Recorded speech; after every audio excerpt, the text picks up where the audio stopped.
Hey, welcome back to Crimes and Closets. This is Beth in my closet in North Carolina.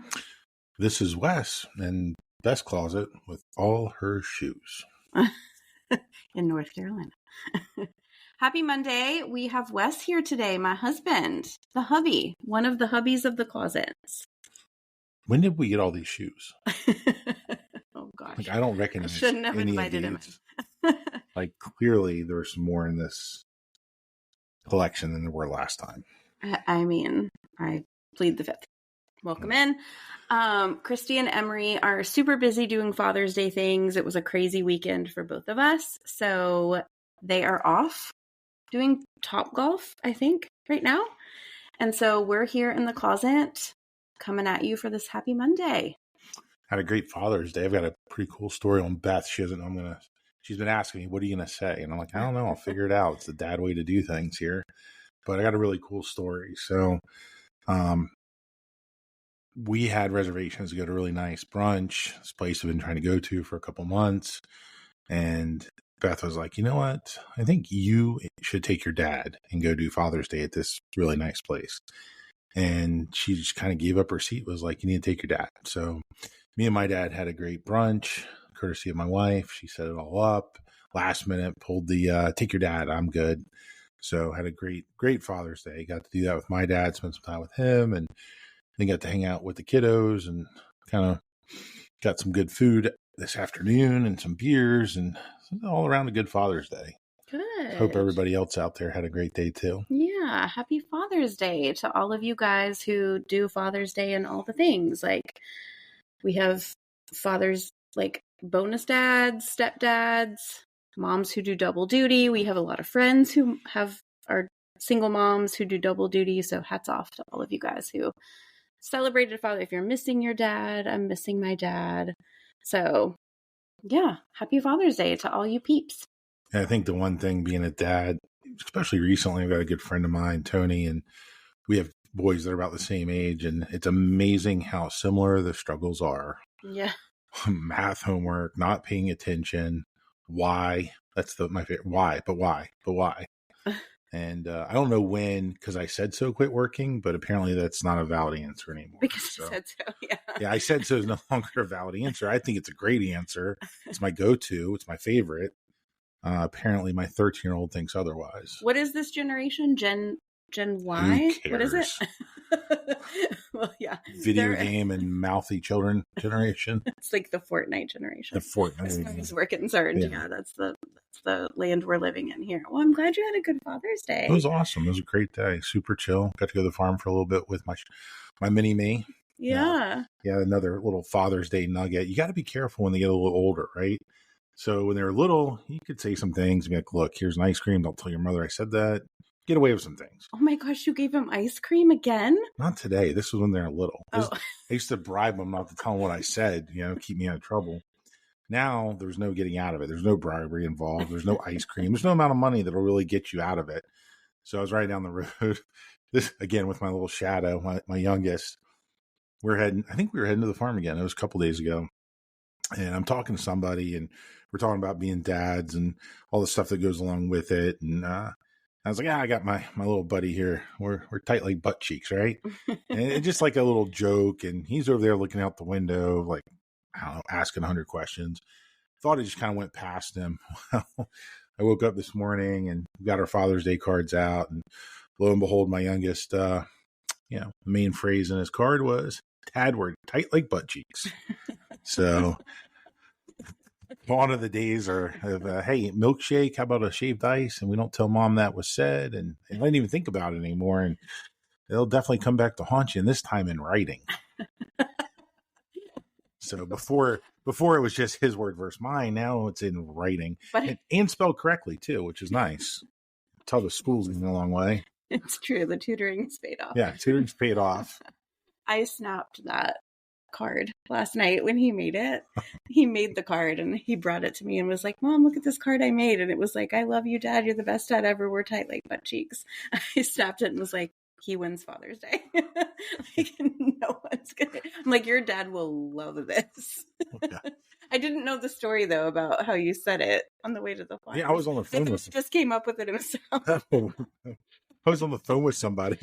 They're talking about, me being a little bit more of a traditional dad and a little stricter. Oh, a and trad dad. I can't say that word. But like being that dad that, there's rules, you're going to follow them and there's consequences, and teach them to be men. And, a part of that conversation was, making corrections, and we're still buddies. And, that kind of slipped out on the phone and made it into my Father's Day card. So It sure did. Been memorialized. We'll have that for quite a while. I was going to say, you got to keep it forever. I'll put it on a mug. You're tight like butt cheeks. With a picture. I don't know if any of this is going to play with the audience at all, but no, they get it. Okay. Dad humor. Well, thank you so much for joining me. I love you. I hope you had the greatest Father's Day. Thanks, babe. I'm certainly very honored to see you be a dad. It's very cool. Well, you help make it easy. So, love you. All right. Well, we miss Christy and Emery, and we know Emery is having a great Father's Day, and Christy will be back next week. But until then, we have a case that involves a dad, which is pretty daggone sad. So if we're ready to hear it, we should do that, right? Yeah, I guess. Let's give the people what they want. Yep. Sounds good. All right. Okay. This case is a listener suggestion from Lauren M. Oh, thanks, Lauren. Hi, Lauren. More than one Lauren. Hi, Lauren. So for today's case, we're going to Georgia. Oh, which is a multi-crime state for us. Yeah. We spend a lot of time in Georgia. Mm-hmm. We are going to be in Glennville, Georgia. Have you ever heard of Glennville? Where is it? Do you know? It is southeast Georgia in Tattnall County. It's like an hour from Savannah. No. So it has a population of just under 4,000 residents, and the speed limit in the entire town is only 35 miles an hour. You better go slow. Isn't that cute? That's very cute. Like school zone. Yeah. Everywhere you go, you're in a school zone, essentially. Yeah, exactly. They're like, you better go slow, otherwise you'll miss the whole town. Literally. Yeah, it's compared to Mayberry. And the people that live there are so Southern, very thick Georgia accents. So this is the case of Bobby Kicklighter. Bobby Carlton Kicklighter, who was born on May 15th of 1932 in Glennville to parents Carlton and Eva. How cute are those names, by the way? Anytime I hear Carlton, though, I think of like Carlton. Carlton. I just think Carlton and Eva. It's like, yeah, such two separately cute names that found each other. Mm-hmm. Yes, cute. So Bobby graduated from Glennville High School in 1948, where he played baseball and football. He then served proudly in the United States Air Force for 4 years and was stationed in Greenland during the Korean War, which apparently was very harsh conditions, and he was very isolated.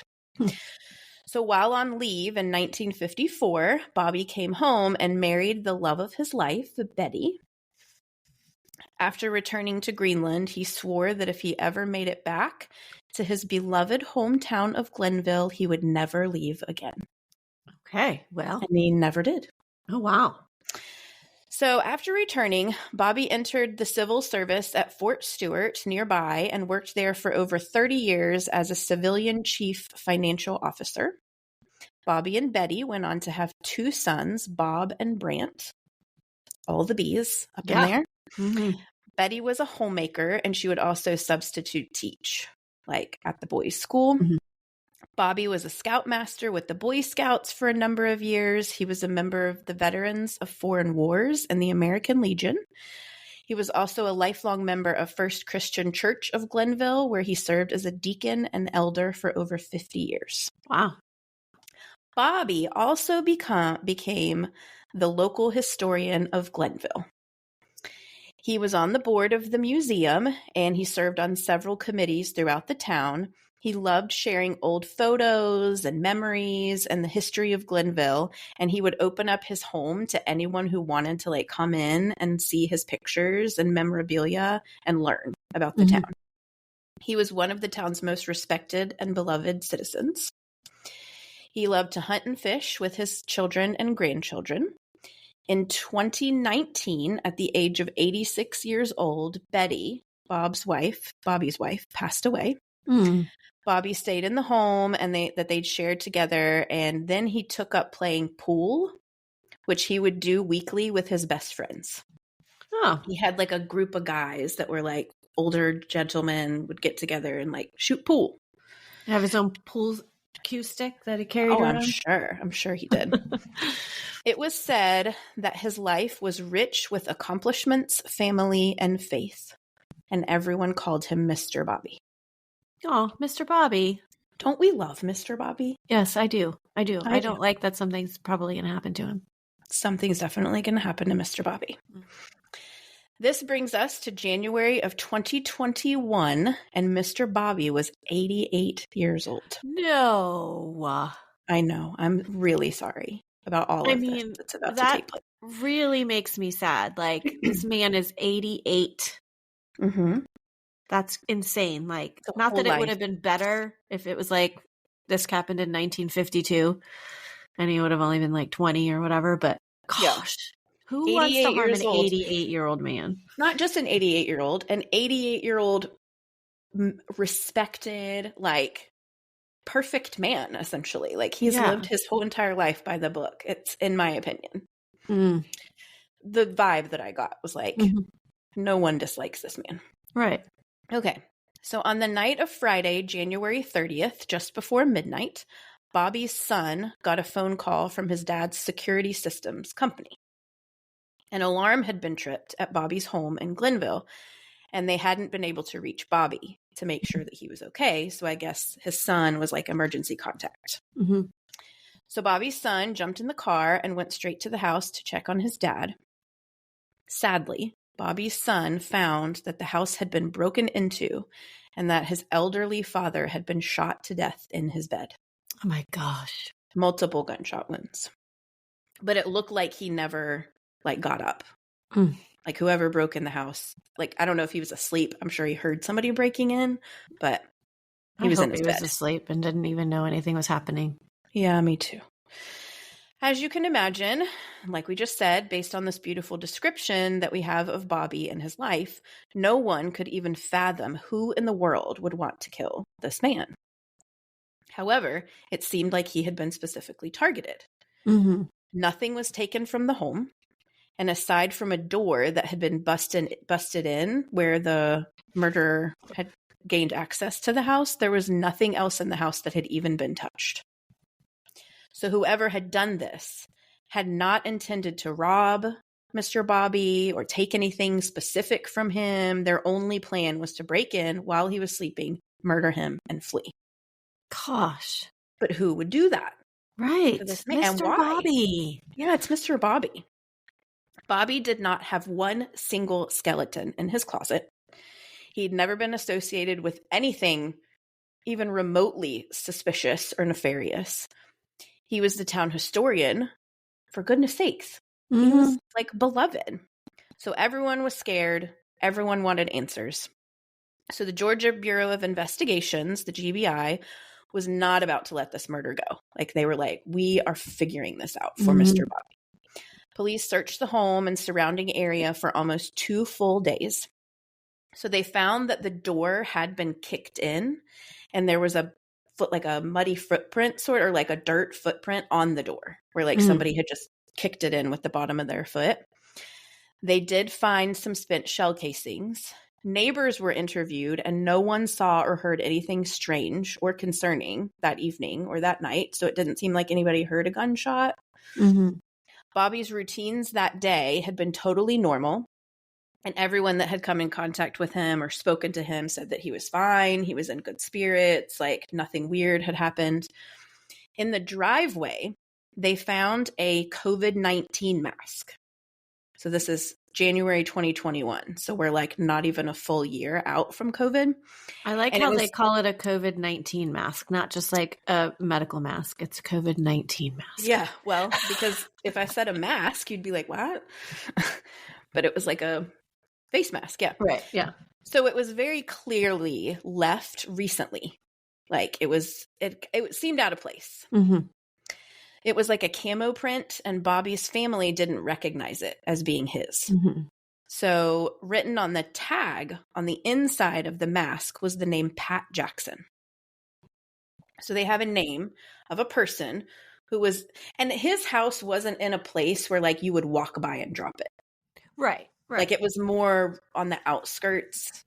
In fact, I want to say, if I'm thinking correctly, and I might be wrong about this, but I want to say that the road to get to his house was gravel.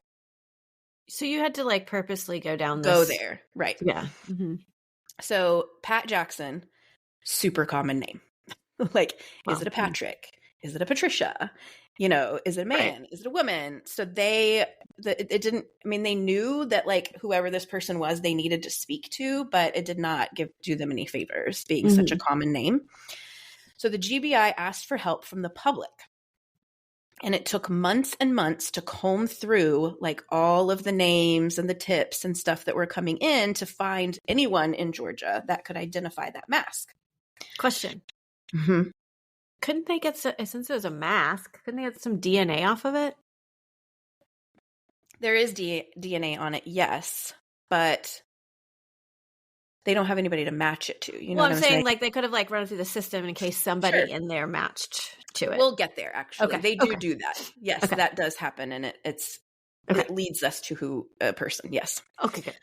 Okay. So, while they're doing all this, while they're trying to find the identity of this mask owner, Bobby's family laid him to rest beside Betty, his wife. They were married 65 years, dude. That's crazy. Crazy. Eventually, the GBI found a woman a few counties over who came forward stating that she believed the mask was hers. Okay, so this is Patricia Jackson, is her name. Oh. Patricia said that she would normally keep that mask hanging on the rearview mirror of her car. Mm-hmm. And interestingly, the night of January 30th, which is the night that Mr. Bobby was killed, she had lent her car to her granddaughter. Okay. So her granddaughter's name is Ariel Murphy. Okay. So police go to speak to Ariel Murphy. Like, you had your grandma's car. This was in the car. Mm-hmm. Why is it in Mr. Bobby's driveway? Right. Ariel Murphy lived nearby with her friend and roommate, Keisha Jones. Ariel admitted to having her grandma's car on the night of January 30th. She said that she and Keisha had even driven through Glennville that night and had stopped at a gas station around 7:30. Through Glennville, sorry, but not up Mr. Bobby's driveway? No. And his alarm was triggered, like, it was after 11 p.m. Right. So that puts a 7:30 stop in Glennville way too early. Yeah. You know, for Mr. Bobby's murder. Right. However, the police did not have a good feeling about these women, particularly because Keisha Jones, Ariel's roommate, and the one that was with her that night in the car, used to work at as a corrections officer at Smith State Prison in Glennville. So have you ever heard of Smith State Prison? I don't think so. Okay. I hadn't either. And I'll get into it, but like, that's a really interesting situation going down there in Glennville. Okay. So Keisha had been fired because she was connected to providing illegal contraband to prisoners.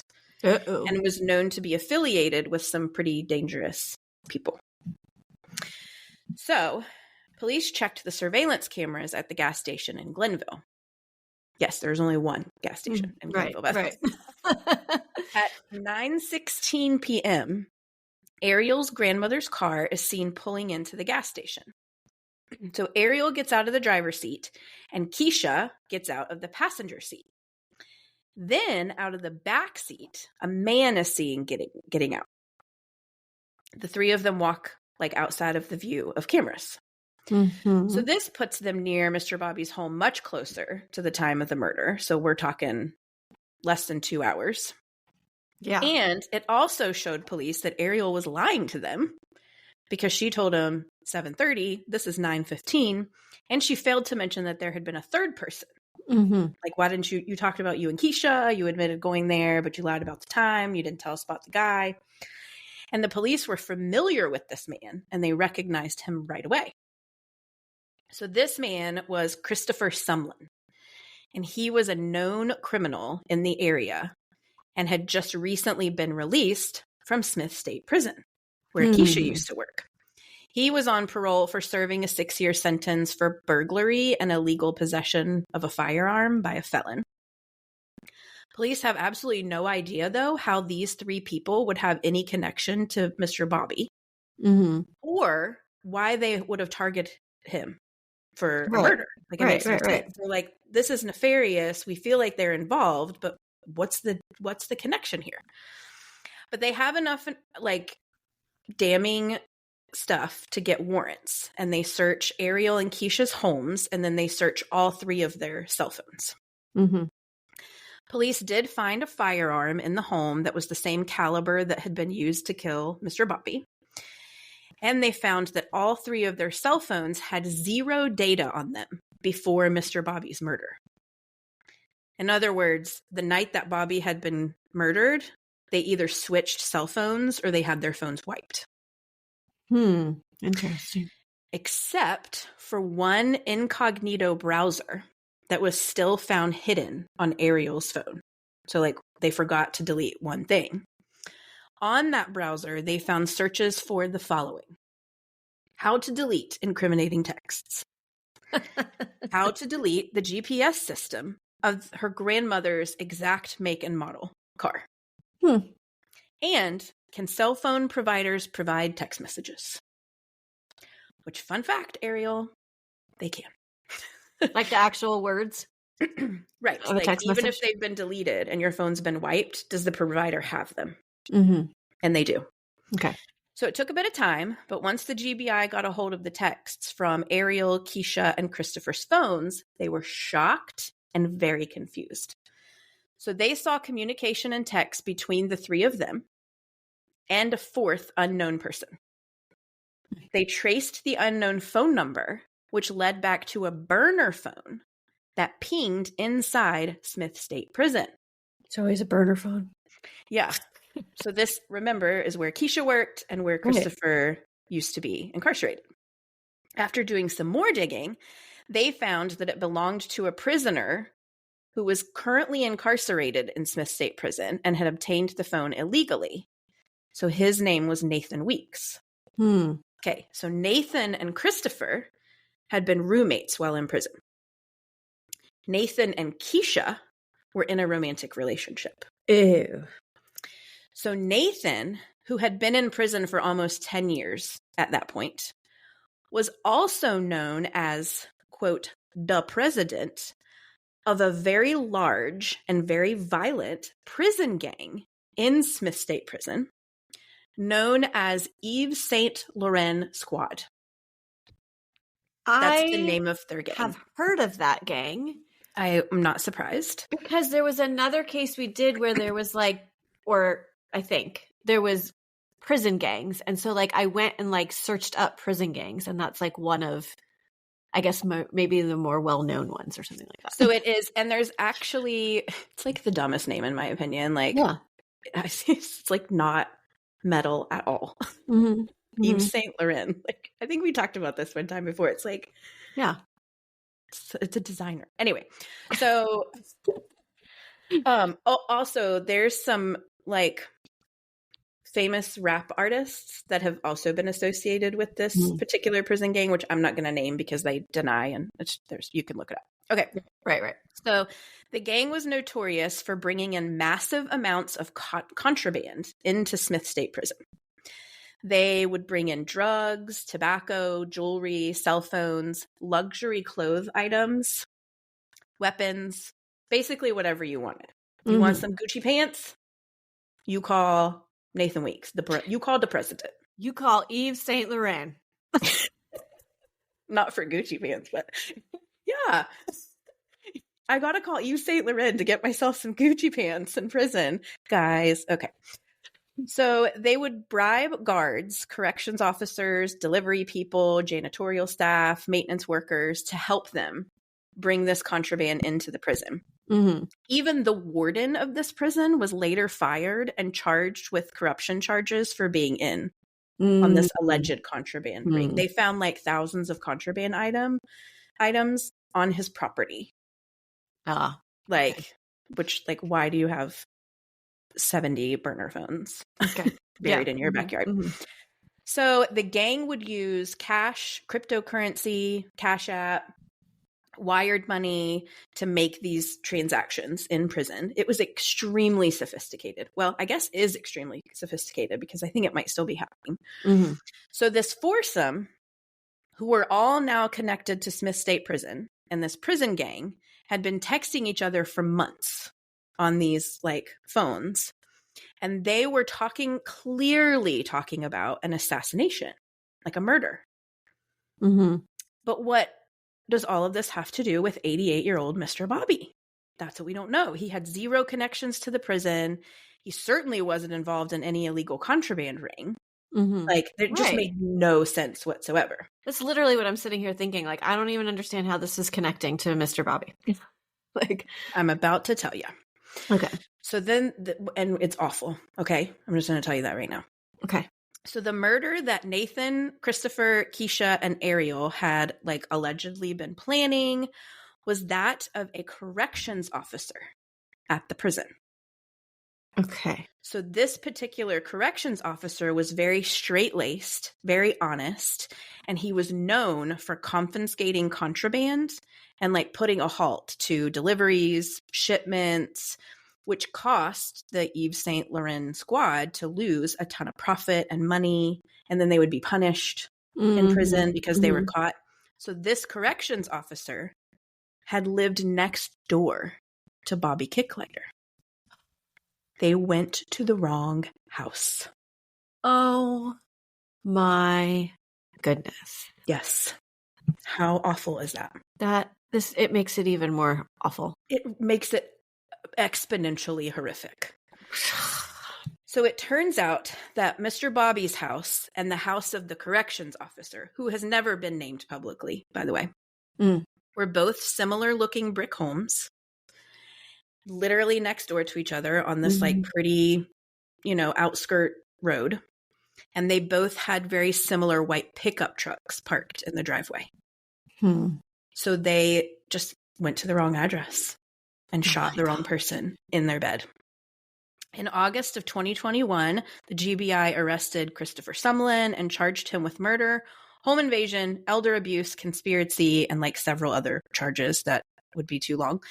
Ariel Murphy and Keisha Jones were also charged with conspiracy to commit murder, tampering with evidence, party to a crime, and then a couple other things.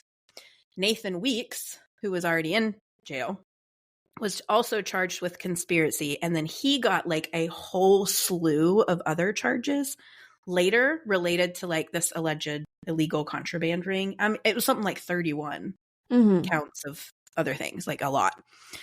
So after going through the cell phone records, this is really sad too, the GBI connected Christopher Sumlin to another murder that was related to Smith State Prison. So 2 weeks before Mr. Bobby had been murdered, on January 13th, a man and a woman broke into the home of 31-year-old Jerry Lee Davis while he was at home with his family. They shot him while he was sleeping in bed with his daughter. Oh my God. Jerry worked for a delivery company that serviced the prison. So he had allegedly been approached and bribed by the Yves Saint Laurent squad to begin bringing in contraband for them, and had repeatedly refused and like would turn them in like over and over again. So an honest and good man, but he was in their way. Did they not notice that somebody had to know what the security officer looked like and that it wasn't Bobby when they got there? They didn't even wake him up. They just shot him in his bed. I don't even think they looked at him. I think they busted in, walked to the bedroom, shot whoever was in the bed, and left. Because that's what they did to Jerry Lee Davis too. Right. So it's yeah. Not that I'm like, do better at your job, hitman. Like, that's not going to say that, but like, come on. It just entered my mind that if they saw him, they would have known that it wasn't him that they were supposed to kill. And I don't even know if they knew this corrections officer. Right, that's true. They were hired to. But you would think you'd look at him and be like, he's probably not working anymore. He's 80, like an 88-year-old man. I mean, he may be like good for his age, but like, anyway, I was just thinking, like, if they did walk in, saw that it wasn't who it was supposed to be, but he woke up and looked at them, then they would have killed him anyway, probably, because they were in his home. Yeah. Well, on that note, they did I can't remember, I guess it was, they did an interview with Nathan or whatever, and they were talking about, imagine if you put a hit out on someone and then got confirmation that it was done, and then in walks the person. Right. The corrections officer, and it's like, you supposed to be dead. Right. Like, weird. Yeah. So it's believed that that's exactly what happened, that Nathan Weeks from prison put a hit out for this corrections officer, hired Christopher Sumlin, Keisha Jones, Ariel Murphy was hired then to be like, drive the getaway car. So Christopher Sumlin was charged with Jerry Lee Davis's murder as well. And aggravated assault and cruelty to children. So now he's charged with 2. Wow. Okay.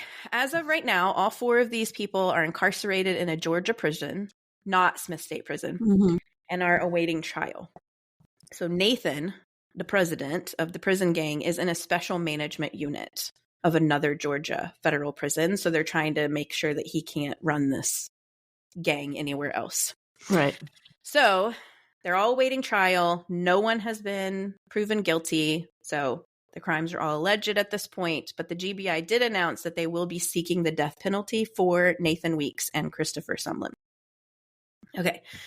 So all that being said, this case is a very small part of a very large criminal ring that's going on. So like, there are many more crimes, many more victims of murder and corrupt people that are associated with Smith State Prison and with this prison gang. So there's no way I could have covered all the victims and crimes, but there's a lot. Is this the one where you were listening to the podcast and thought you were just listening to one episode and then you're like, oh no, this is much bigger than I thought? Oh, it's huge. Yeah. So Okay. That's actually what I was just going to say, is that there's an entire podcast about this particular prison. It has an entire season on Smith State Prison. It's called Prison Town. And it talks about all of the people who have been like victimized as a result of this gang. So there's like ex-corrections officers, it's a whole thing. Like, would you recommend that? I do. It's really, really well done. And fascinating that all of this is happening in our prison system. And it's like, what are we doing? What are we doing? How is this happening? Right. So like, they're killing people from prison. It's insane. So there's so many dirty dealings, but anyway, it's well done. I would recommend it if it's your thing. I'll link it. Also, one burner phone can sell for $3,000. One cell phone. What the hell? I know. I feel like I'm in the wrong business. I should just buy a whole bunch and then just start selling them. Don't you dare. Don't you dare. Okay. Anyway, that being said, it's a whole big long case that like there's no way I can talk about, but I did really want to talk about Mr. Bobby and his life and his legacy and how absolutely senseless his murder was. Like, they literally just broke into the wrong house. Right. How awful. So, yeah, the world is truly scary. I hate that. I hate it. It's also amazing to me how, like, aside from that podcast, which is really focused on the corruption of the prison, there's nothing about him. Like, there's no documentaries, there's no, like, anything. No Datelines, no 2020s, and it's a huge story. Like, this man, this 88-year-old beloved, lifelong pillar of this tiny community is murdered in his bed in a mistaken murder for hire plot by a prison gang. Like, why are we talking about that? It's crazy to me. Yeah. But I'm honored to tell Mr. Bobby's story. He is so stinking cute. Like, he looks exactly like you would picture in your head, I feel like, of the descriptions and stuff of the type of like smiley eyes and like. No, I need to look him up. So good. So good. Anyway, and that is the case of Bobby Kicklighter. Oh man. Well, gosh, thank you for doing that. Because I'm glad. I mean, I'm not glad that this happened to Bobby, but I'm glad to know of his story. Yeah. Thank you. Who did you say? Lauren. Lauren, sorry. Yes. Lauren for bringing it to our attention. Yeah, and I believe that she lives in or around. Oh my Glennville. gosh, he is so Is it the one of him sweet. holding the coin? Yes. That's my favorite one. That's my favorite him and one. Betty. I know Betty. Bob and Betty. So cute. Yep. Great Poor man. little Bobby. Rest in peace. Yes. Oh, well, go to social media to see pictures of Mr. Bobby. Although now we know you all Google the pictures anyways, because that's how half of you were like, why aren't there any pictures on Google from our April 1st episode? Some people did say that. They knew after they Googled. But we always have him on our socials, so come check him out on our socials. Yeah. You don't even have to Google. You could just go to Instagram Crimes and Closets or Facebook Crimes and Closets, whatever your jam is. Or is it on Threads too? I don't even know how that works. Yes, it is. I tried my hardest to remember to put it up there. Oh, gosh. Well, thanks for telling Mr. Bobby's story. And you're welcome. May he rest in peace with Betty next to him. Yes. His beloved Betty. And Jerry Lee Davis, too, and the other people that were murdered. Yes. All the other victims in this awful prison gang situation that now I'm going to go listen to this podcast. Okay, good. And I do want to tell you, too, so Jerry Lee Davis's wife participates in the podcast. And she tells, because she was in the house, in the home with her children when he was murdered. And her telling of it is horrible. Like the fear and like the callousness of them doing this stuff in front of his children. It's just unbelievable. Like, anyway, she's great. She's in it. They interview her and she talks about what happened. And it's like, it's hard to listen to, though. Okay, cool. Well, I'm always looking for new ones, new series to listen to. Prison Town. Yeah. And you said there's more than one season? So there's like other prisons or no? I think there's going to be, but I okay. can't remember if there is now or not because listen, I was so done. Right. The corruption of this case and like how sad it was that once I finished what I needed to finish, I was like, okay, I'm not putting it down now. Right. Okay.